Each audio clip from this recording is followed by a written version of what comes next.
People who are eligible for the CalATC don't have to pay to file their taxes.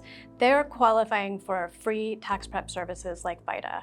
Unfortunately, just 2% of Californians who got the CalATC this year actually use those free services. The majority of people go to commercial tax preparers. What we know from secret shopper surveys and investigative reporting through ProPublica is that these companies typically charge hundreds of dollars to people with low incomes who qualify for free services. We also know that some of the largest, most popular commercial tax preparers actually charge an additional fee for people to claim the EITC.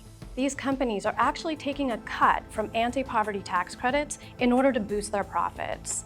And that comes at the expense of millions of people who are counting on their tax refunds to be able to help make ends meet. We want them to have 100% of that money. We don't want them to get a part of it and H&R Block or TurboTax to get the other half. Which of these things do we prioritize more? Tax credits actually going into families' household budgets and no cut being taken?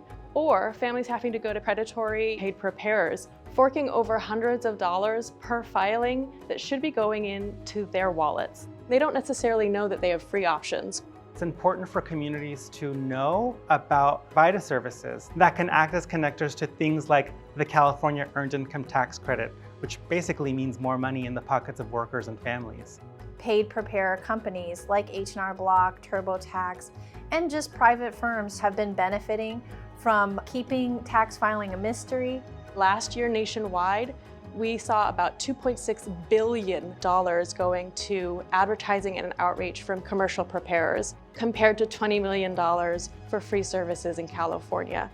Policymakers deserve to know how much commercial preparers are charging people and how much money these companies are siphoning off from anti-poverty tax credits. Ultimately, I think that we need to work toward a free automated tax filing system.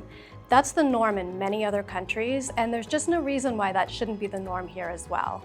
The paid preparers have cornered the market, but we can and will continue to fight for what's fair, and that's free tax prep services, in language, in community, and accessible to everyone.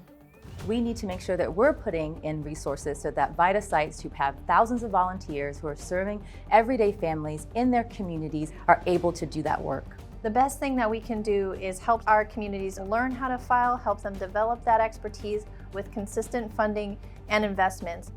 We need to get rid of those VITA deserts, and legislators can do that by looking in their communities and then making it a priority. I work really hard on tax credit expansions here in the state of California because these bills look towards helping people. It's urgent for policymakers to act now to cut poverty, because all of the investments that were made during the pandemic that reduced poverty have expired. It's a problem that we can face together, community-based organizations with policymakers. Please invest in this, please find a way. And if you need help with any arguments, data, reasons, you know where to find us. Get on the bus, get the work, let's get this done, roll up your sleeves. Lots of people are depending on us.